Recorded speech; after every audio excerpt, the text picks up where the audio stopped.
Section 10.1 involving circles and circumference. So you may have some basic background knowledge of circles, which is what we're going to test out here in this little picture that we've got. One, can we name the center of the circle? Hopefully you all realize that the center of the circle is point G. Can we name all the radii of the circle? Radii is plural for radius, which means there's more than one. Just like the plural of cactus is cacti.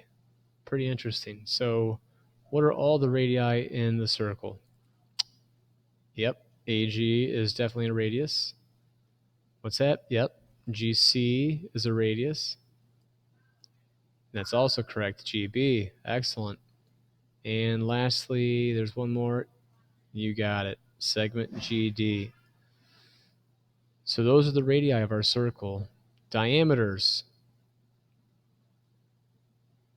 Yeah, that's the one that goes all the way through. You're right. So yes, BD is a diameter of my circle. It's the only diameter that I have there. Name all the chords of the circle. Not chords as in music, but chords as in segments.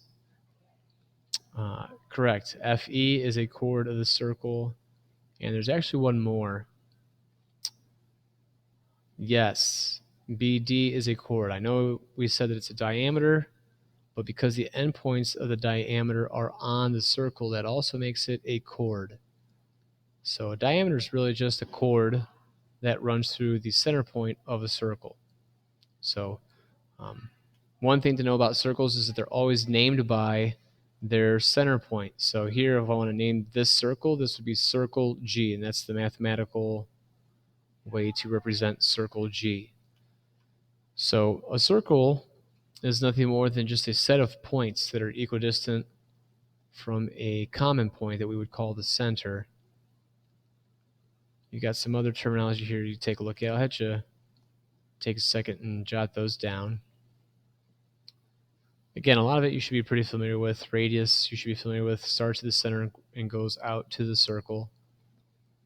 A diameter goes through the center point and has endpoints on the circle. Chord might be the one that you are least familiar with. It is a segment, and the key is that the endpoints of the segment have to be on the circle.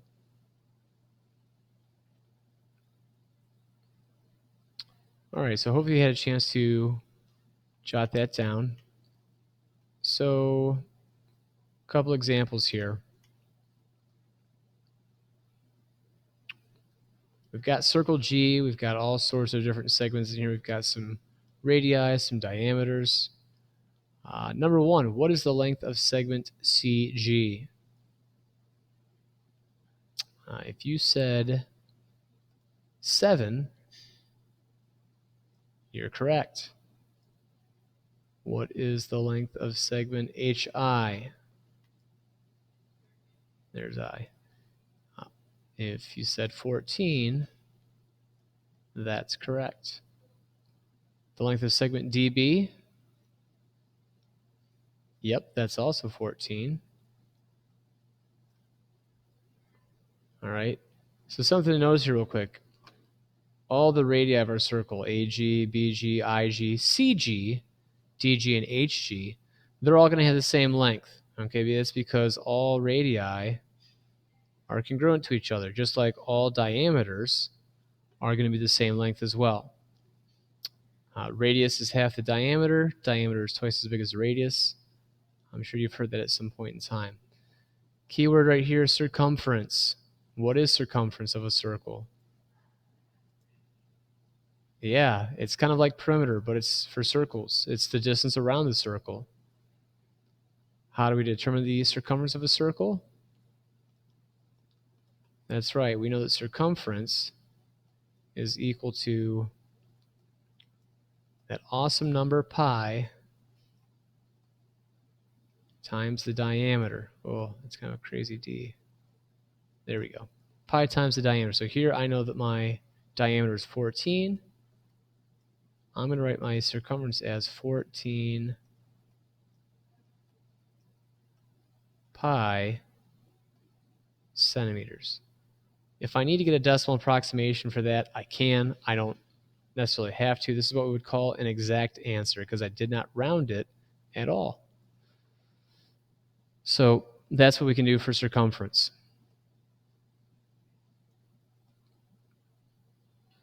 So some other little small examples here real quick. You've got rectangle JMLK inside your circle here. Hopefully you recognize that JL is a diameter. JM and ML are both chords because they're segments in the circle and their endpoints are actually on the circle.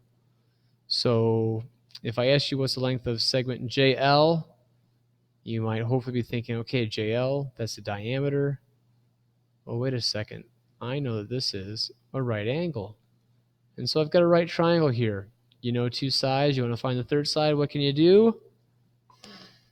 Pythag. Yes, one of our favorites. So hopefully you're taking 7 squared plus 24 squared. I'm writing this all with a mouse, by the way, so that's why it looks all crappy. And set that equal to c squared. All right. Once you've done your calculations, which you're doing right now, hopefully, you're finding out that the diameter, JL, has a length of 25 centimeters. The length of NL, then, is the radius, has to be half of that. So we'll take a look at half of 25, which is 12.5 centimeters, obviously. What is the circumference of circle N? We know the diameter was 25, so my circumference is 25 pi, and that would be centimeters. Area is squared, circumference is not. That's the notes. If you have any questions, make sure you check in with me at class tomorrow. Have a great night.